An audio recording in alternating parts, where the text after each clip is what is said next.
Hey writers, welcome back to my channel. Today I wanted to go over a few things that you should know when it comes to nighttime with newborns.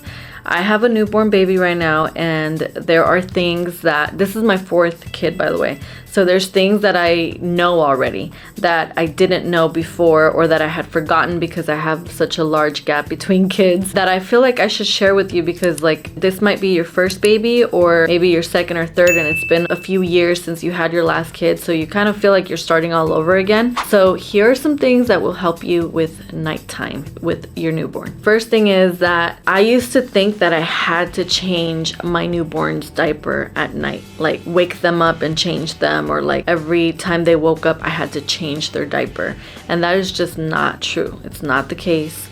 Sometimes I would like go to change my baby and there's no, like they haven't urinated, they haven't gone number 2. You can smell it too if they have gone, and there's also a line if they have gone. But like if you're gonna take them out of that beautiful swaddle that you already swaddled them in, it is such a hassle, and like you'll actually wake up your baby like fully, and it's gonna be harder for you to put them back to sleep at night. So what I've learned is, unless they're crying or it smells like they went boo-boo, I do not change them. I don't try. I just leave them in their swaddle. I either nurse if I'm able to latch my baby, or I feed them the bottle that I have pumped, because I am pumping because my baby has not latched on yet. So I will give them the bottle and then they will go right back to sleep. So like that's the key, is that at night you don't want to be up longer than you have to, right? So don't think that you need to change their diaper like that, okay? That's what I thought,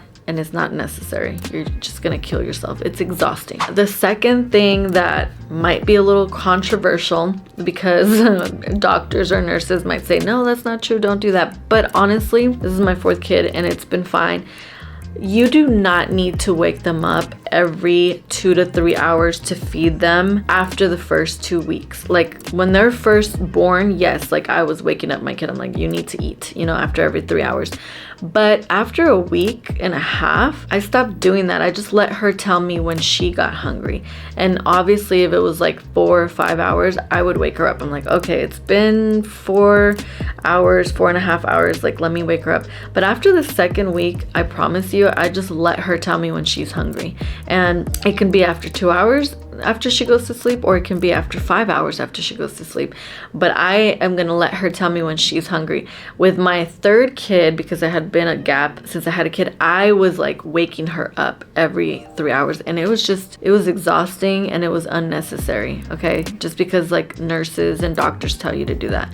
You don't have to do that. You can go based on your baby's cues and they will wake you up, and if it's been 5 hours, it's okay. Just feed them the bottle, or you know, nurse them. They will be fine, okay? I promise. The third thing that you should know is that, like, sure, at first your baby wants to be really warm and swaddled, and like they tell you to like keep them warm. But if it is hot, if it's during the hot season or you have the heater on, you don't want to bundle them too much. You want to swaddle them and have them in as many layers as you have. So like if you are wearing shorts and a little tank top and you're hot in your room, do not put your kid in like this long sleeve pants, socks, mittens, swaddle, and then a blanket on top of that. Like if you're hot, your baby's gonna be hot, and she or he is gonna be uncomfortable, and they're gonna be waking up a lot more during the night if that's the case. So you want to make them as comfortable as possible, meaning like if you're wearing shorts and a tank top, you just put like a onesie on them, you do the swaddle, and then you do like a light blanket, you know, something like that, like maybe one more layer than what you have.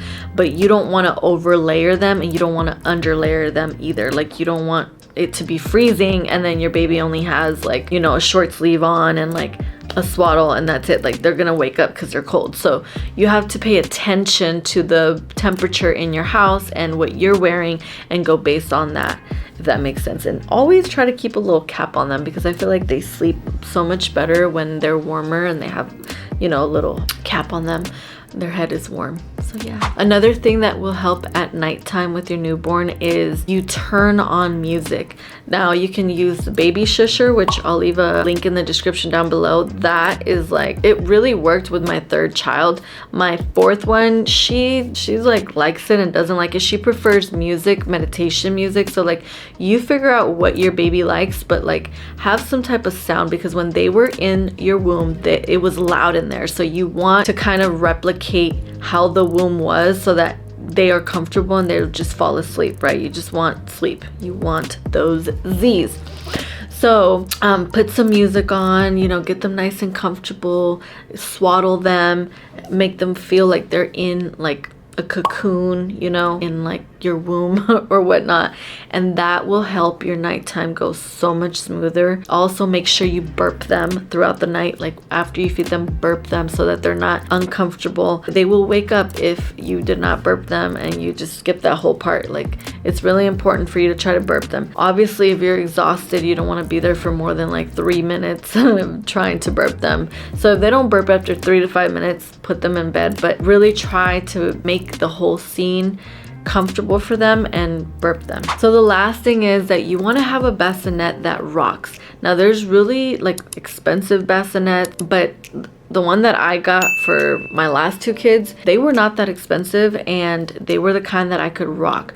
So that if she like started to wake up or made a sound or whatever, I would just rock it and it would give me like an extra 20 to 30 minutes of sleep. So they're not that expensive. They're actually kind of not cheap, but like they're affordable. But this new one that I got is really affordable and it's super easy and simple. And when she moves, like if she starts to move at night, it will literally rock on its own, like with her, and I just love it. I'm like, oh my gosh, this is great. And it was inexpensive. So don't spend a ton of money on a bassinet because they're gonna outgrow it anyway. In like 2 months, she's gonna outgrow it. She'll be in the crib. So don't spend a ton of money, okay? Don't go spending $1,500, $3,000 on a bassinet. I don't think it's worth it personally. But yes, those are my nighttime tips with your newborn. If you have any questions, comment down below. Give me a thumbs up if you found this video helpful. I hope that it really helps. I know it's so hard. I am exhausted, okay? But these things help,